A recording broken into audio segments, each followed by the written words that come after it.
बोलो, हरी हरी बोलो, हरी हरी बोलो जी। कैसे हैं आप सभी मेरे लड्डू लाडा कन्हैया के शो, मेरे प्यारे बिहारी लाला, मेरे गोकुल लाला की असीम असीम कृपा से आप सब बहुत अच्छे होंगे जी। आशा करती हूँ आप सभी मेरे लाला लाली की सेवा में मगन मस्त होंगे। उनकी कृपा का, उनकी लीलाओं का आनंद हर पल हर क्षण। तो आज का जो विषय है बहुत अहम है, बहुत ज्यादा।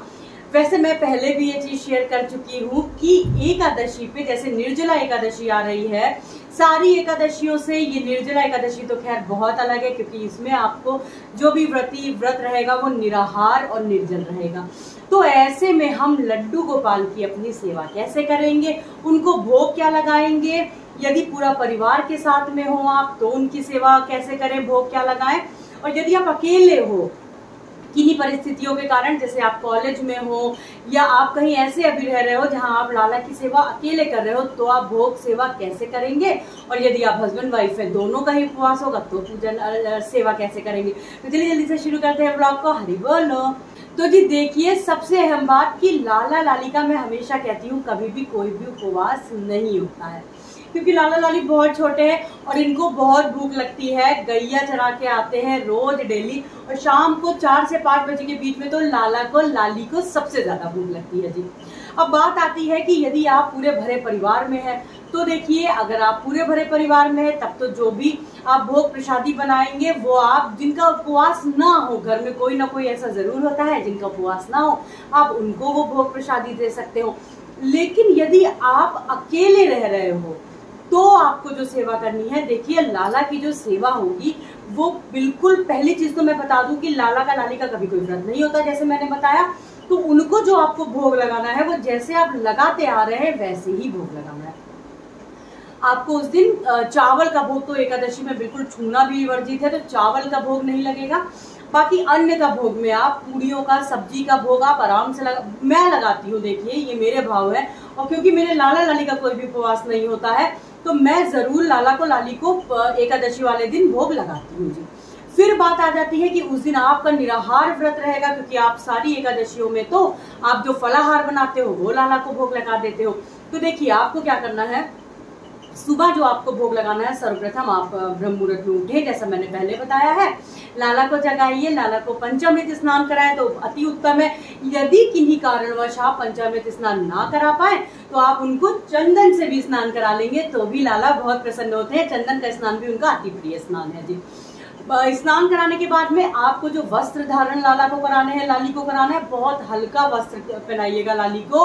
बहुत ज्यादा लाला का लाली का हैवी श्रृंगार मत करिएगा, क्योंकि गर्मियां बहुत ज्यादा हैं। और लाडो का भी बहुत हल्का श्रृंगार करिएगा। चुनरी वगैरह उनको यदि उड़ा रहे हैं तो बिल्कुल नेट की हल्की चुनरी उड़ाइएगा। हल्का श्रृंगार हो गया। फिर आपको जो भोग लगाना है, जो आप बाल भोग लगाते हो वो आप दूध का लगाइए। दूध के साथ में आप ड्राई फ्रूट्स का भोग लगा सकते हो, फ्रूट्स का भोग लगा सकते हो, मखाने की खीर का लगा सकते हो। आप मखाने का और जो मूंगफली के दाने हैं उनको फ्राई करके एक दिन पहले ही रख सकते हो, जिससे उस दिन आपको बहुत ज्यादा बार बार ना भूनना और सब कुछ करना पड़े। तो आप पहले ही फ्राई करके रख लीजिए और आप उसका भोग लगा सकते हो। फिर बाल भोग के बाद में दोपहर का भोग आ गया, तो दोपहर के भोग में भी आप लाला को, क्योंकि उन्होंने बहुत हैवी तो नहीं खाया हुआ है, तो आप उनको फ्रूट्स का भोग लगा सकते हो, साबूदाने की खिचड़ी का, साबूदाने की खीर का, मखाने की खीर का, आलू के हलवे का, बहुत सारी चीजें फलाहार में आप उसका भोग लगा सकते हो। फिर देखिए आपको जो भी भोग लगाना है वो आप अपना आराम से फ्रिज में रख सकते हो, क्योंकि देखिए आप अकेले हो तो वो भोग जो है महाप्रसादी हमारी, वो भी एकादशी की लाला की लाली की, तो उसको आप एक जगह रखिए। आप उसको प्रसादी रूप में अगले दिन ग्रहण करिए। जब आप पारण कर लेंगे तुलसी दल से, जैसे मैंने बताया था, उसके बाद में आपको वो जो प्रसादी है आप उसको खा लीजिएगा। तो इस तरीके से आपका जो भोग प्रसादी है, देखिए वो महाप्रसादी लाला लाली की होती है कि वो एक कण भी, जरा भी, बिल्कुल भी इधर उधर ना हो। फिर शाम को 4 से 5 बजे के बीच में, जैसे कि लाला लाली को बहुत भूख लगती है, तो आप फ्रूट्स का भोग लगा दीजिए, दूध का भोग लगा दीजिए। उस दिन आप 2-3 बार लाला लाली को दूध का भोग लगा दीजिए, यदि आप फलाहार उनको भी भोग लगा रहे हो तो। फिर रात में जैसे आप जो भी नॉर्मल साबूदाने की खिचड़ी, साबूदाने की खीर, कुछ भी बना करके आप लाला लाली को भोग लगाइए, लेकिन प्रॉपर भोग लगाइए, क्योंकि देखिए लाला लाली बहुत छोटे हैं, उनको बहुत भूख लगती है। तो ये तो बात हो गई कि भाई जो अकेले रहते हैं वो एक जगह रख लीजिए प्रसादी को और आप नेक्स्ट डे खा सकते हैं। फिर बात आ जाती है जो लोग भरे परिवार में रहते हैं, तो जैसे कि आप किसी ना किसी को दे सकते हो। हस्बैंड वाइफ भी जैसे अगर अकेले रह रहे हैं तो वो भी इसी प्रकार से भोग लगाइए, और भोग लगाने के बाद में आप उसको स्टोर करके फ्रिज वगैरह में रख लीजिए, अगले दिन आप वो भोग आराम से खाइए। फिर बात आती है कि उस दिन लाला को भोग किस चीज का जरूर लगाएं। आप उस दिन उनको ठंडी चीजों का भोग लगाइए, जैसे सत्तू हो गया, जैसे आपने अक्षय तृतीया पे लगाया था, सत्तू का भोग लगाइए, तरबूज का भोग लगाइए, खरबूज का भोग लगाइए, खीरे का भोग लगाइए, ठंडी चीजों का भोग लगाइए। तो इस तरीके से लाला की लाली की सेवा करिएगा। और देखिए, लाला लाली का कभी भी कोई भी एकादशी में उपवास नहीं होता है, क्योंकि लाला लाली मेरे बहुत छोटे, बहुत कोमल हैं जी। तो इस प्रकार से लड्डू बाबू की, लड्डू गोपाल की, लाडो की सेवा करिएगा, और ध्यान रहे कि श्रृंगार बहुत हल्का करिएगा। आप अपना भी बहुत ख्याल रखिएगा, क्योंकि देखिए, सुबह आप जब लाला की पूजा करेंगे तो लाला से प्रार्थना कर दीजिएगा, मन ही मन आप उनसे प्रार्थना करिए, संकल्प लीजिए कि ये जो व्रत है, महाव्रत है, वो आपका पूर्ण हो लाला लाली की कृपा से।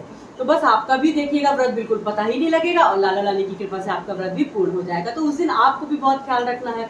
आप एक दिन पहले ही सारी तैयारी करके रख लीजिए, मिष्ठान मंगा के रख लीजिए, मिठाई का भोग लाला को लगा दीजिए, दोपहर में रस मलाई मंगा लीजिए, कुछ ऐसा मीठा लगा लीजिए कि भारी मीठा हो मिठाई में, जो आप लाला को, लाली को भोग लगा सके, जिसका आप अगले दिन ग्रहण भी कर सके।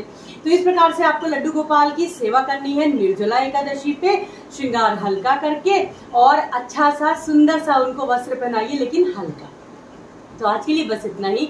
मिलते हैं अपने दूसरे ब्लॉग में बहुत जल्दी, और बने रहिएगा मेरे लड्डू बाबू लाडो के चैनल में, क्योंकि आगे के वीडियोस जो हैं बहुत ही ज्यादा इंटरेस्टिंग होने वाले हैं। आज के लिए बस इतना ही। मिलते हैं अपने दूसरे ब्लॉग में बहुत जल्दी। हरि बोलो, हरि हरि बोलो, हरि हरि बोलो जी, राधे राधे जी, हरि बोल।